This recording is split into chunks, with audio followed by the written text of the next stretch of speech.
Bore da I chi gyd a chroeso i'r oedfa foreol. Mae'n hyfryd I weld chi yn aelodau yn ymwelwyr a chyfeillion sy'n troi mewn yn gyson ato ni.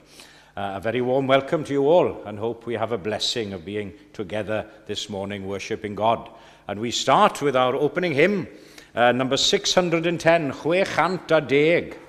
I'r rheini ohonoch chi oedd yn gwylio beth oedd yn mynd mlaen ddo, fi'n credu oedd y dôn hon yn cael ei chanu, yn y ceremony, yn y coroni ddoi. And I'm sure that our singing this morning will be just as good, or if not better, than the singing yesterday, Westminster Abbey o'r dôn, ar geiriau, rod arweiniad arglwydd tirion, ithlan eglwys yn ein tir, yw hoffeiriaid a'i hesgobion, dyr o weledigaeth glir, gwnau haelodau yn ganghennau ffrwythlon o'r wynwydden wir, 610.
Dwi'n troi at lyfr y salmau ar gyfer ein darlleniad ni y bore yma.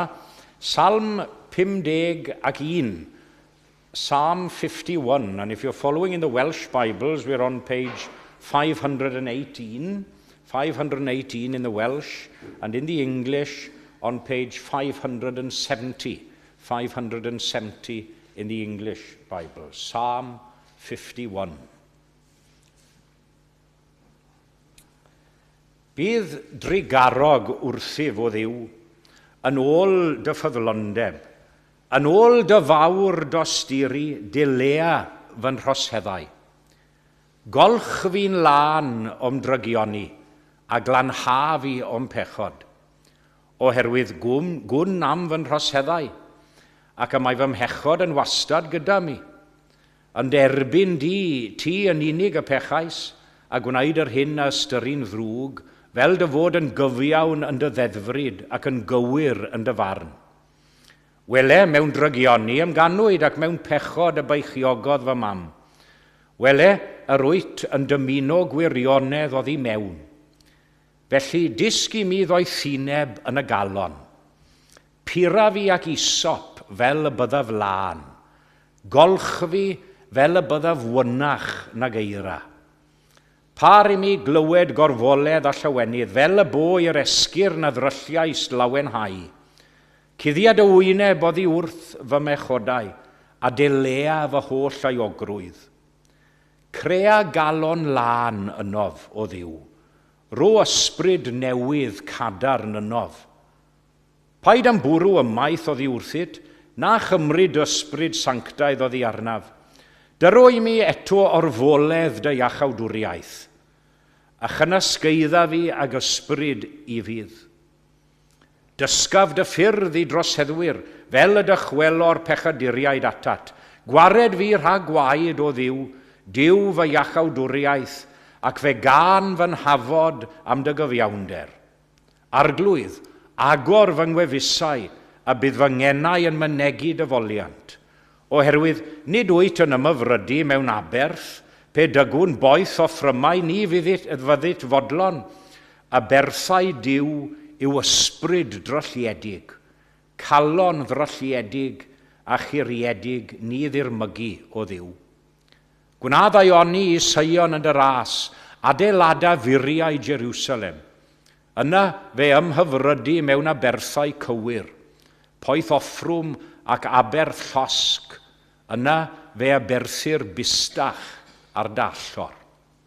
Ychwanegau diw I fendith at y darllen ar gwrando hefyd o'i air.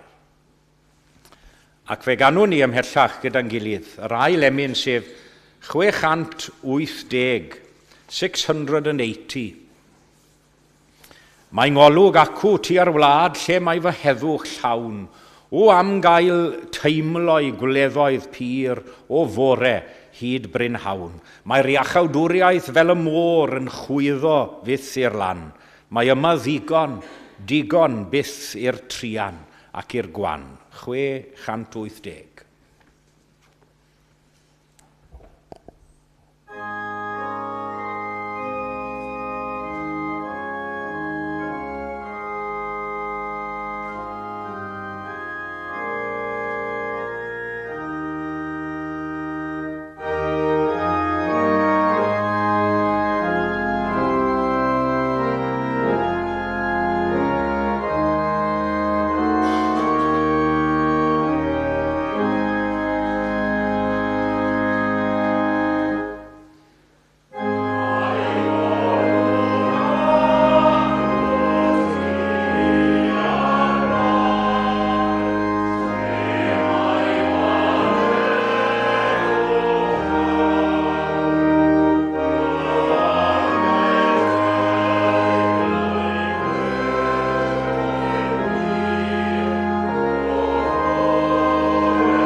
trian ac i'r gwan.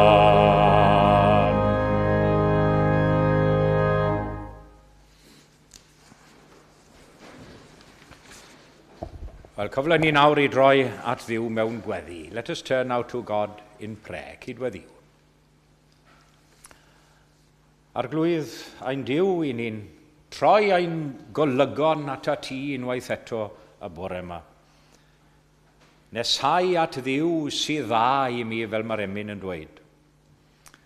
Ac I ni'n diolch I ti y bore yma dy fod wedi trefnu ffordd I ni ddod atat fel hyn mewn gweddi. Trefnu ffordd a roi gwahoddiad I ni fel petai. A'n ein gwahodd ni I thaddoli di ac I ddod ger dy fron mewn gweddi y bore yma. A ni'n gofyn am dy help I wneud hynny, dy gymorth I ddod atat mewn ysbryd ac mewn gwirionedd. Yn y ffordd y dylem ni ddod i'th geisio di ac I thaddoli di y bore yma. We thank you, God, for this opportunity of coming before you now in prayer, to draw near to you once more, and to come into your sanctuary this morning. We remember the words of the psalmist, I was glad when they said unto me, let us go into the house of the Lord. And we thank you for this particular sanctuary. And we know that we don't worship the building as much. We don't worship the bricks and the mortar, as it were, but we thank you for this particular house of prayer, a place for us to come together and meet with each other, yes, but more importantly, to meet with you and to meet with Jesus. I ni'n dod yn edifeiriol ger dy fron y bore yma fel ym mhob oedfa, ac yn gofyn am dy fyddeiant o'n aml troseddaeth erbyn di ac yn erbyn ein gilydd, yr wyt ti yn gyfarwydd yn holl grwydradau ni. Ie, gwyddost gydd feddyliau nghalon a chrwydriadau mynych hon. Fel I ni wedi darllen yn y salm y bore yma, I ni'n gofyn ar I ti greu galon lan newydd ac ysbryd newydd ynom ni I thaddoli di y bore yma. Gracious God, we thank you that you are always here for us, in the bad times as well as the good, in the difficult times as well as the easy, in the sad as well as in the happy times. And we thank you that although perhaps we are unsure sometimes of the way forward, you are there to guide us, only that we trust and believe in you. Though we may feel discouraged at times, you offer fresh inspiration. Though we might well be in despair, you give hope for tomorrow.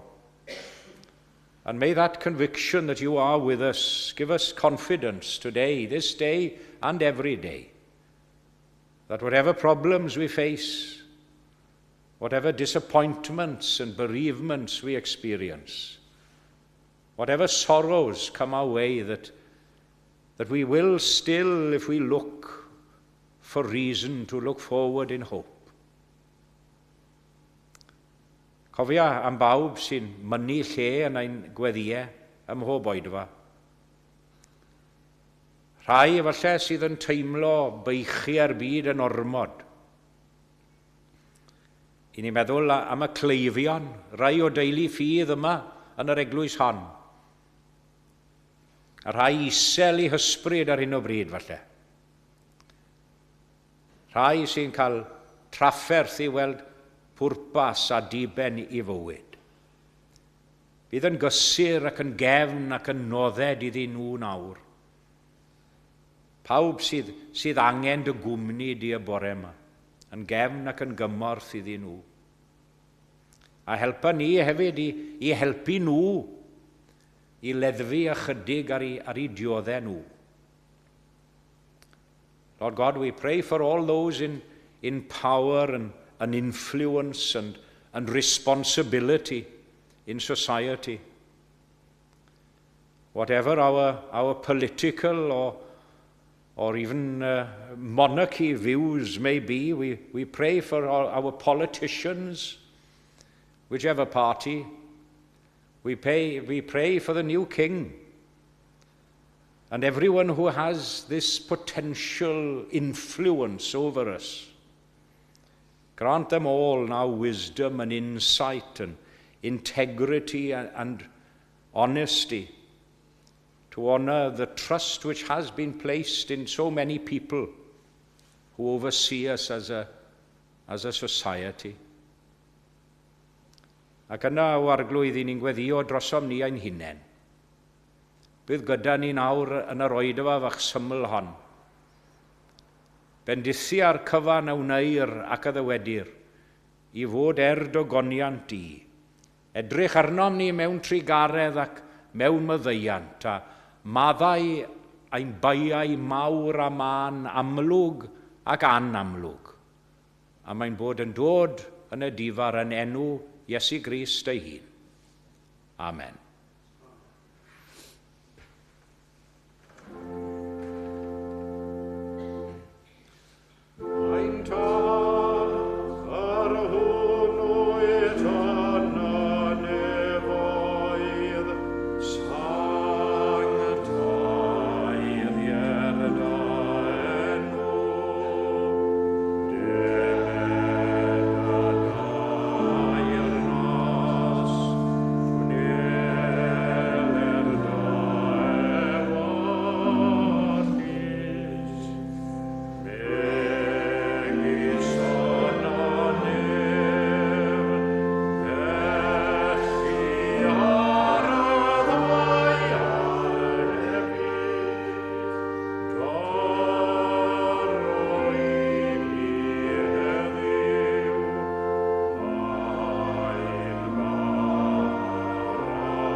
Wel, croeso cynnes iawn i bawb yn aelodau, yn gyfeillion ac yn ymwelwyr i'n hoedfa bore yma ar benwythnos gofiadwy yn Llundain. A very warm welcome to members, friends and visitors this morning to our service on a memorable weekend in London. A croeso hefyd i bawb sy'n ymuno â ni ar YouTube. A ni'n diolchgar iawn i'n gweinidog am ei arweiniad ac i Will am ei gyfeiliant wrth yr organ. Bydd cylch trafod Beibledd am hanner awr 4 ac am 6 heno bydd oedfa gymyn pryd bydd Rob yn croesawu aelod newydd yr eglwys. So this evening's communion service at 6 will be a special one as Rob will be welcoming a new member, Nest Bainon, into the church. And after the evening service, the Chapel Curry Club will dine at a favourite local restaurant. Sul nesa hefyd bydd yn gweinidog wrth y lliw fel arfer yn oedfaw yn y bore a'r hwyr gyda chylch trafod am hanner awr 4. Mewn pythefnos, Mai yr unfed ar 20, May the 21st, byddwn yn cynnal ein hoedfa cymorth Cristnogol flynyddol, pryd bydd y parchedig Mohammed Egtedarian sy'n gweithio i'r elusen yn arwain yr oedfa. A bydd e'n gweinidog gyda ni hefyd i weinyddu'r cymyn ac i groesawu aelod newydd arall, sef Owen Thomas Atom. So in the Christian Aid Communion service in a fortnight's time, with Reverend Mohammed Egtedarian as our guest preacher, our minister will also be welcoming a new member, which is exciting news. We'll also be making our annual special collection for Christian Aid, so it would be especially helpful if we, including me, remembered to bring some cash with us to place in the Christian Aid envelopes. So that's in 2 weeks' time. Dydd Mercher canol ddydd bydd oedfa anffurfiol yn y neuadd islaw gyda the a chyfle am sgwrs i ddilyn. Bydd y datganiad organ nesaf a ddydd Mercher Mair ailfed ar 15 am 5 munud wedi 1 gyda Tim Stewart, organydd St Mary the Virgin Wyddgrug yn perfformio. So that's the next organ recital on Wednesday, May the 17th at 1:05. On May the 28th, in our evening service at 6 o'clock, churches together in Westminster will gather here to hold their Pentecost service. And about 150 churches are represented. So a large congregation is expected, with hopefully some of us able to be here as well. Right, now dyddiadur, Partir Delanoris Ddwl, the Mad Harvest Tea Party. The next Mad Harvest Tea Party is on May the 20th. Mae'r ugeinfed am 3 gloch, pnawn dy Sadwrn, yng Nghapel Clapham. Ddim ma, ond Capel Clapham. Felly awr hyfryd o Manon ar y delyn a cael te a chace ar yr un pryd. Felly mae'r ugeinfed, May the 20th.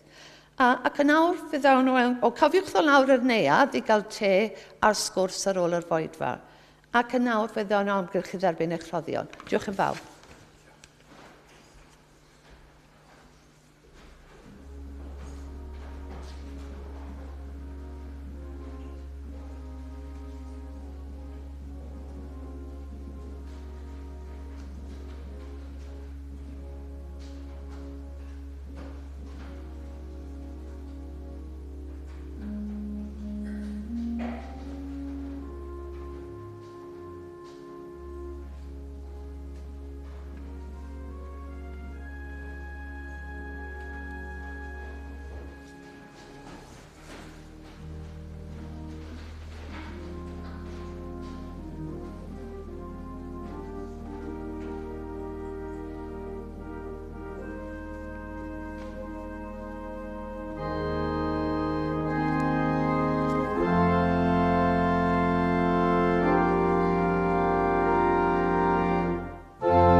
Roddion a ddagwn i ti arglwyddiwr, a diolch am dderbyn yn gysonodd stor, yn llawen a gnawn a'n adduned ynghyd, i ddwy'n ein tystiolaeth i ti yn y byd.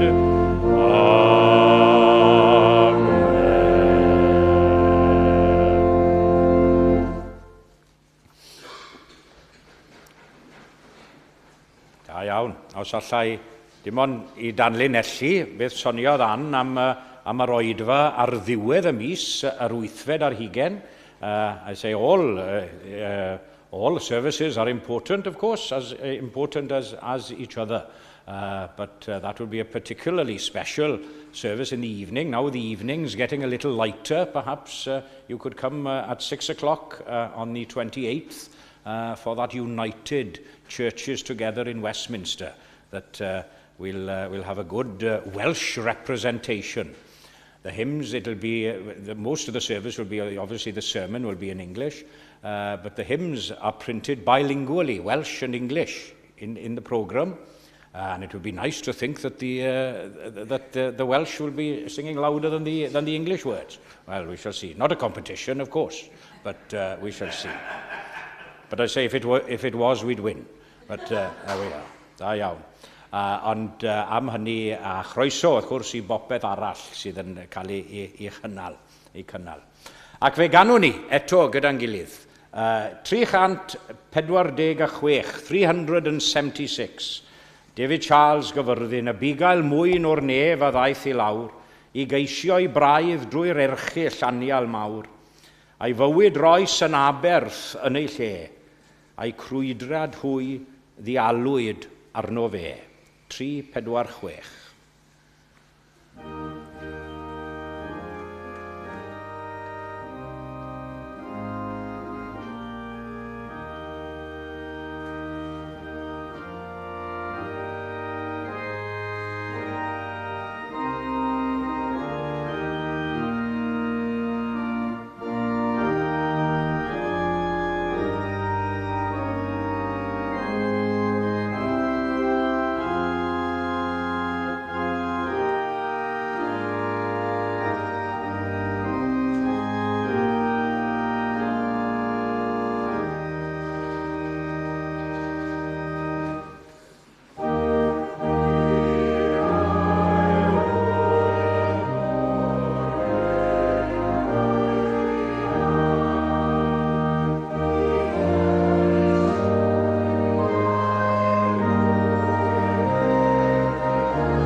Iawn, geiriau hyfryd ond nhw, David Charles. Pan a fi dref i'r hyfryd gorlan fri, Ni chrwydraf mwy oddi wrth fy migael ci, wrth gofio'r daith a'i holl ffyddlondeb ef. Mi seiniau glod i entrych nef yn ef. Hyfryd iawn. Wel, nes I ddarllen o lyfr y Salmau ar ddechrau'r oedfa bore yma. Salm 51. Ac un o'r geiriau, un o'r adnodau yna'n sôn am greu calon lan ynom ni. Create in me a pure heart. That was one of the verses from Psalm 51. And staying in the Old Testament, from the book of the prophet Ezekiel, there's another lovely, lovely verse, a little gem of a verse. We tend to remember Ezekiel as the dry bones, don't we? That great vision of the dry bones. And there's a lovely spiritual, dem bones, dem dry bones. Yeah, ond mae yna adnod bach arall. Tynnaf allan ohonoch a galon gareg, a rof I chwi galon gig. I've spoken on this in the past, and not the same sermon. And I will take away the stony heart, and I will give you a heart of flesh. That's what Ezekiel says in the 36th chapter, right at the end of his prophetic writing. Nawr, mae modd adfer ac adnewyddu ambell adeilad sydd wedi dechrau dangos I oed fel I ni'n dweud. Dwi'n teimlo weithiau fel sy'n ni'n na gyd I ni'n neud fan hyn yw I drwsio'r adeilad wrth bod e'n dangos I oed. Fe ddwedodd y boi dydd Gwener do fe rhywbeth diddorol. There was a chap meeting with us here on Friday and he said, every building starts to die as soon as it's built. Yeah? A mae'n eitha gwir. And to attempt mere improvements on certain buildings is futile. I hope it's not in our case. And the only answer is to pull them down and start again. Yeah, maen nhw wedi mynd I siwd stad ofnadw. And you know, in a metaphorical and spiritual manner of speaking, that's what we have here concerning us as human beings and human nature in this small gem of a verse, as I say, from Ezekiel. I will take away the stony heart and will give you a heart of flesh. Tynnaf allan a galon gareg, a rof I chwi galon gig. Nawr, mae'n bosib y dyddiau yma yn dyw gyda'r holl ddatblygiadau a chanfyddiadau newydd mewn meddyginiaeth I roi calon newydd I bobl. Traws blannu calonau o un corff i'r llall. Dia mi, gwych, ryfedd. Ac mor wych yw hynny a diolch I Dduw am y gallu I wneud, ynddo fe. Cofiwch, taw dim ond Duw o hyd sydd ar gallu I newid natur eich calon. Sneb arall yn gallu wneud na. Sdim unrhyw feddyginiaeth yn gallu wneud na. According to no advances, however great the medical advances, no medical advances ever have or ever will be able to change the nature of your heart. Only God can do that. And according to God's words, our hearts by nature are like stone. But God, through his love and grace, takes away the stony heart and gives us a heart of flesh. And this is the miracle of love and grace, which I wish to consider for a short while this morning. Ac wrth wneud gobeithio, gallwn ni gyd uniaethu gyda rhywbeth sydd falle wedi digwydd yn ein profiadau ni, wrth i'n calonau ni cael ei newid, ei meddalu weithiau. Dau beth a dau ben yn unig ar gyfer ein hystyriaeth ni y bore yma. A galon gareg a'i pheryglon hi, mae'n beryg iawn I gael galon gareg, a'r galon gig a'i rhinweddau. The heart of stone and the dangers of having a stony heart, and then the heart of flesh and its virtues. Felly, ychydig o sylwadau ar y galon gareg I ddechrau. Gai awgrymu yn gyntaf, wrth gwrs, ac yn amlwg iawn, mae carreg yn oer iawn, ynddo e? Mae'n o'r. Stone can be very, very cold. That's my first observation in regard to the heart of stone and its dangers. Now, I don't know how many of you have stone floors in your kitchens and bathrooms, but I'm sure you've all, I've got lovely posh lino since I had the bathroom done out. But I'm sure you can, we can all relate to the very unpleasurable sensation of walking barefoot on cold stones, on cold flagstones. A chi mod, mae modd I chi dwymo carreg am ychydig, wrth reswm. Mae underfloor heating yn boblogaidd iawn y dyddiau yma yn diwe.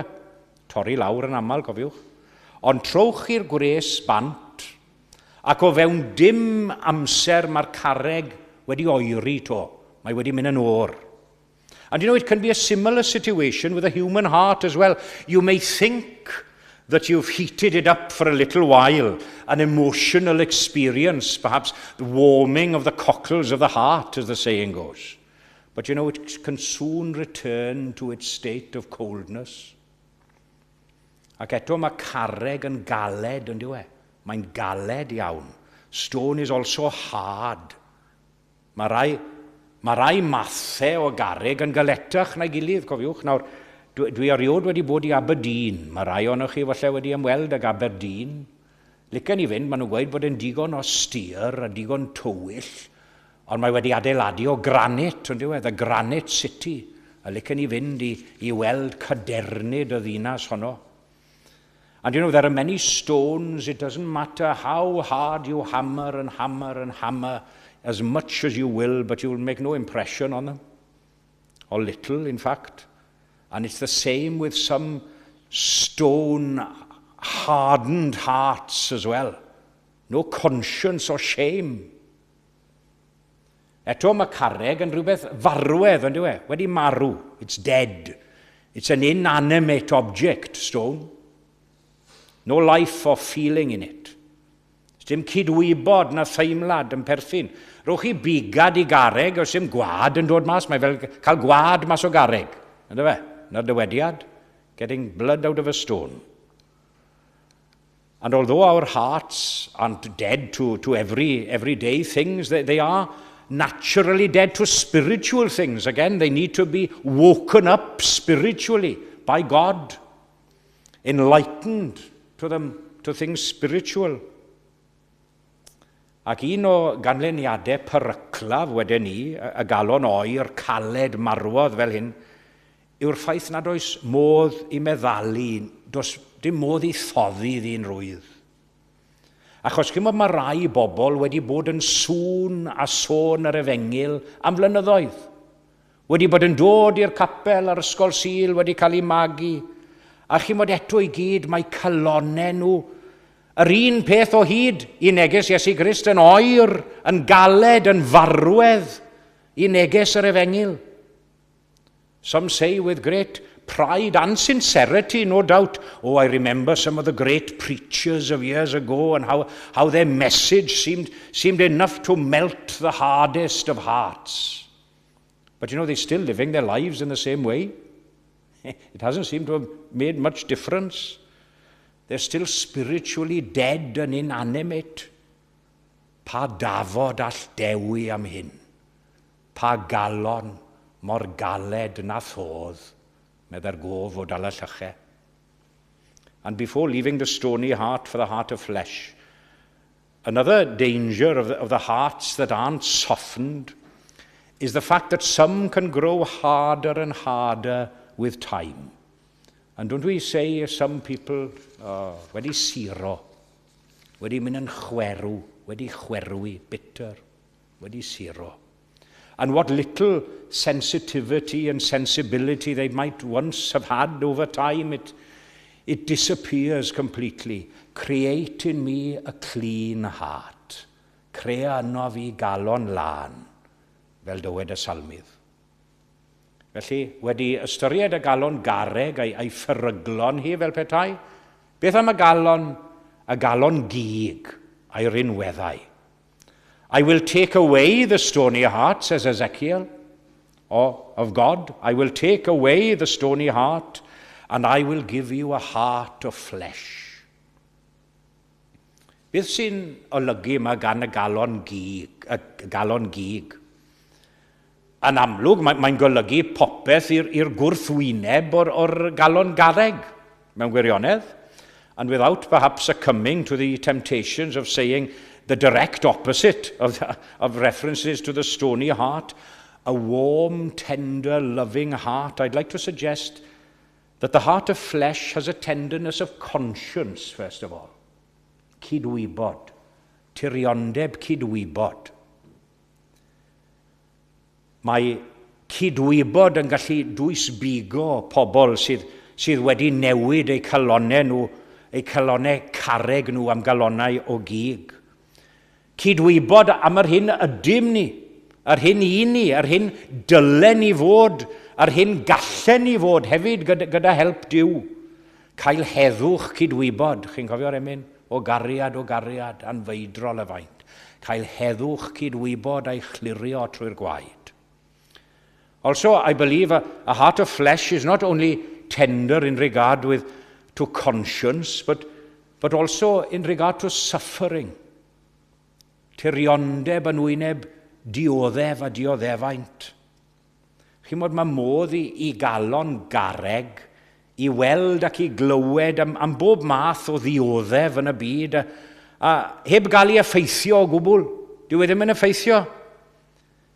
Chi'n modd mae calon o'i meddwl weithiau, dwi'n clywed mae'n mynd trwyddo i, chi'n modd y calon garreg yn gallu clywed enw Iesu Grist yn cael ei ddefnyddio fel regfeidd ar y stryd, lle mae galon o gig yn timlo'r peth i'r byw.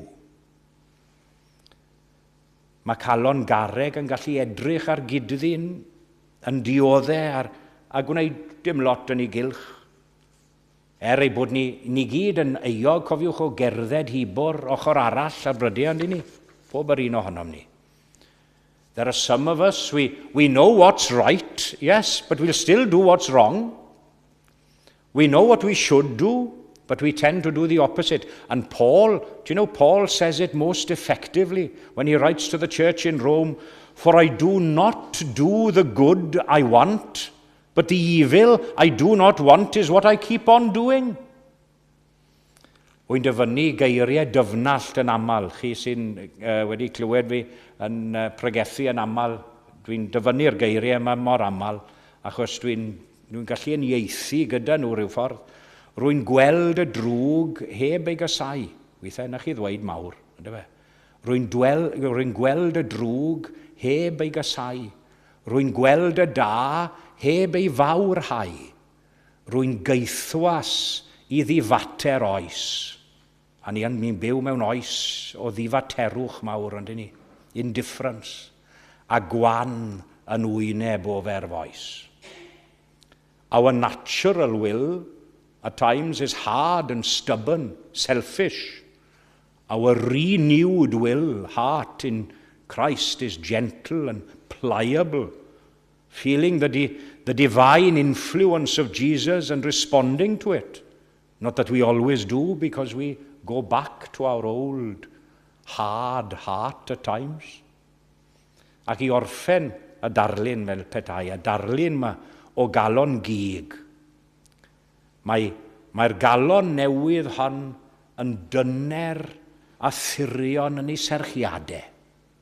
This new heart has a tenderness of affection as well.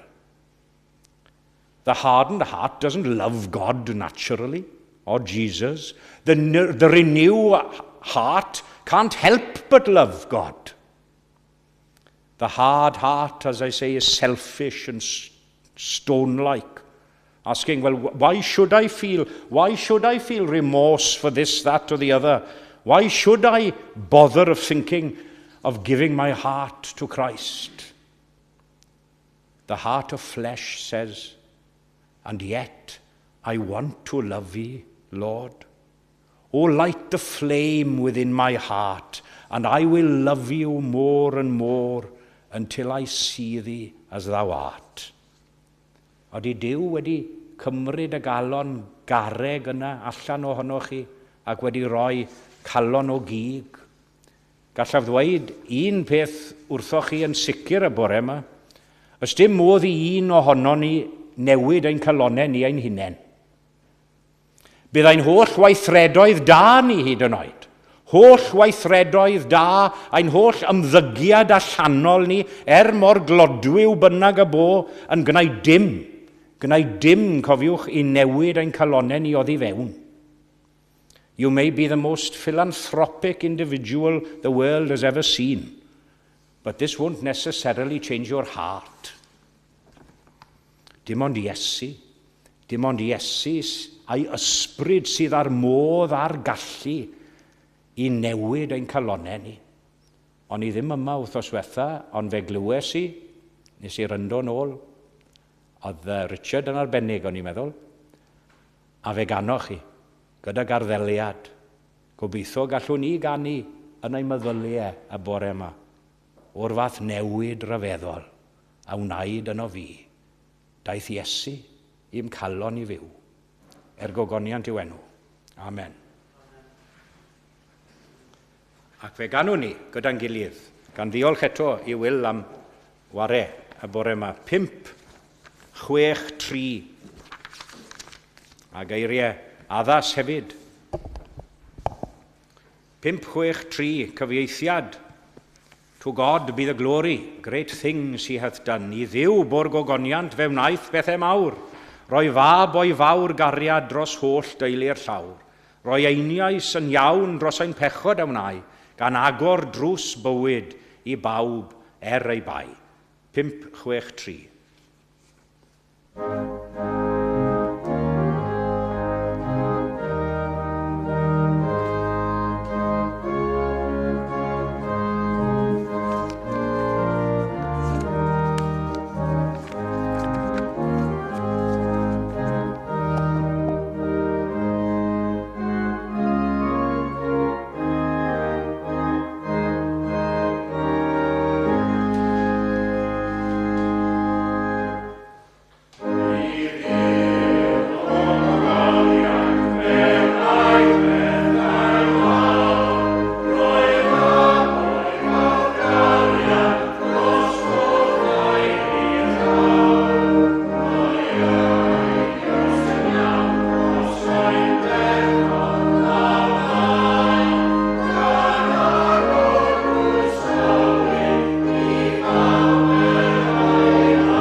Gawn ni roi yn gofal nawr i'r arglwydd. Let us commit ourselves to God in prayer.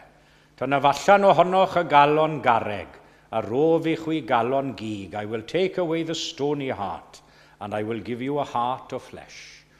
Ac i ddiw borgogoniant am hynny. Gras ein harglwydd Iesu Grist a chariad Dyw, a chymdeithas yr ysbryd glân, a fyddo gyda ni oll, o'r awr hon hyd yn oes oesoedd. Amen.